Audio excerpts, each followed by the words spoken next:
ಓಂ ಗುರುಭ್ಯೋ ನಮಃ. ಹರಿ ಓಂ ಹರಿ. ನಮಸ್ತೆ ನನ್ನ ಪ್ರೀತಿಯ ವೀಕ್ಷಕರೇ, ನಾನು ನಿಮ್ಮ ಡಾಕ್ಟರ್ ಪಂಡಿತ್ ಶ್ರೀ ಸಿದ್ಧಾಂತ ಅರುಣ್ ಶರ್ಮಾ ಗುರುಜಿ. ವಿಶೇಷವಾಗಿ ಇವತ್ತಿನ ಒಂದು ಸಂಚಿಕೆಯಲ್ಲಿ ನಾವು ಫೆಬ್ರವರಿ ಮಾಸದ ವೃಷಭ ರಾಶಿಯ ರಾಶಿ ಭವಿಷ್ಯವನ್ನು ನೋಡೋಣ. ವಿಶೇಷವಾಗಿ 2026 ಇದೇ ಒಂದು ಫೆಬ್ರವರಿ ಮಾಸದ 2026 ಮಾಸ ಭವಿಷ್ಯದಲ್ಲಿ ಪ್ರಥಮವಾಗಿ ರಾಜಕೀಯ ಜೀವನದಲ್ಲಿ ಉನ್ನತವಾದಂಥ ಸ್ಥಾನಕ್ಕೆ ತಾವೇರ್ತೀರಿ ಮತ್ತು ವ್ಯಾಪಾರಸ್ಥರಿಗೆ, ವ್ಯವಹಾರಸ್ಥರಿಗೆ ಗುರುವಿನ ಒಂದು ದ್ವಿತೀಯ ಚರಣದಲ್ಲಿ ಇರೋದ್ರಿಂದ ಉತ್ತಮವಾದಂಥ ಲಾಭಗಳನ್ನ ಕಂಡುಕೊಳ್ಳೋದ್ರಲ್ಲಿ ಯಶಸ್ವಿಯನ್ನು ಅವರು ಪಡಿತಾರೆ.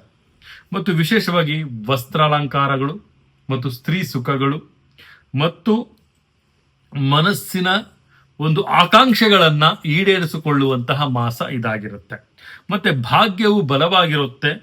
ಮತ್ತೆ ಒಂದು ಸಂಬಂಧಿಕರ ಒಂದು ಓಡಾಟಗಳು, ಒಂದು ವಿಶೇಷವಾದಂಥ ಶುಭ ಸಮಾರಂಭಗಳಿಗೆ ಹೋಗುವಂಥದ್ದು, ಬರುವಂಥದ್ದು ಇದೆಲ್ಲ ಜಾಸ್ತಿ ಆಗಿರುತ್ತೆ ಈ ಒಂದು ಮಾಸದಲ್ಲಿ. ಪ್ರಯಾಣದಲ್ಲಿ ಸ್ವಲ್ಪ ಅಧಿಕ ಎಚ್ಚರವನ್ನು ವಹಿಸೋದು ತುಂಬಾನೇ ಉತ್ತಮ. ಮತ್ತು ವಿಶೇಷವಾಗಿ ಈ ಒಂದು ಮಾಸದಲ್ಲಿ ಯಾವುದಾದರೂ ಒಂದು ವಿಶೇಷವಾದಂಥ ಕಾರ್ಯಗಳನ್ನ, ಒಂದು ವಿಶೇಷವಾದಂಥ ಬೆಳವಣಿಗೆಗಳನ್ನ, ವಿಶೇಷವಾದಂಥ ಯೋಜನೆಗಳನ್ನ ತಮ್ಮ ಬಿಸ್ನೆಸ್ ರಿಲೇಟೆಡ್ ತಾವೇನಾದ್ರು ಮಾಡ್ತಿದ್ದೀರಾ ಅಂದ್ರೆ ಕಣ್ಣು ಮುಚ್ಕೊಂಡು ಮಾಡಿ. ಈ ಒಂದು ಮಾಸದಲ್ಲಿ ಉತ್ತಮವಾದಂಥ ಲಾಭ ತಮಗೆ ಸಿಗುತ್ತೆ. ಗುರುವಿನ ಲಾಭ ತುಂಬಾ ಚೆನ್ನಾಗಿದೆ. ಈ ಒಂದು ಫೆಬ್ರವರಿ ತಿಂಗಳಲ್ಲಿ ವೃಷಭ ರಾಶಿಯವರಿಗೆ ಉದ್ಯೋಗ ಸ್ಥಾನದಲ್ಲಾಗಿರ್ಬೋದು, ವ್ಯವಹಾರ ಸ್ಥಾನದಲ್ಲಾಗಿರ್ಬೋದು, ವ್ಯಾಪಾರ ಸ್ಥಾನದಲ್ಲಾಗಿರ್ಬೋದು ಉನ್ನತವಾದಂಥ ಬೆಳಕು. ಸ್ವಲ್ಪ ಅಜೀರ್ಣತೆ ತಮಗೆ ತುಂಬಾ ಕಾಡುತ್ತೆ, ಜಾಗೃತಿಯಾಗಿರಿ.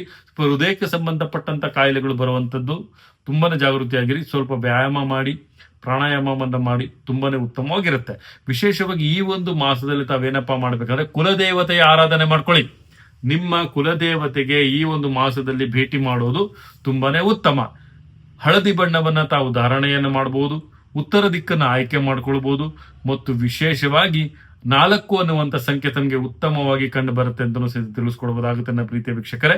ಇದಾಗಿತ್ತು ವೃಷಭ ರಾಶಿಯ 2026 ಫೆಬ್ರವರಿ ಮಾಸದ ಮಾಸಿಕ ಭವಿಷ್ಯ. ಇದೇ ರೀತಿ ನಮ್ಮ ಚಾನೆಲ್ನ ಲೈಕ್ ಮಾಡಿ, ಶೇರ್ ಮಾಡಿ, ಕಮೆಂಟ್ ಮಾಡಿ.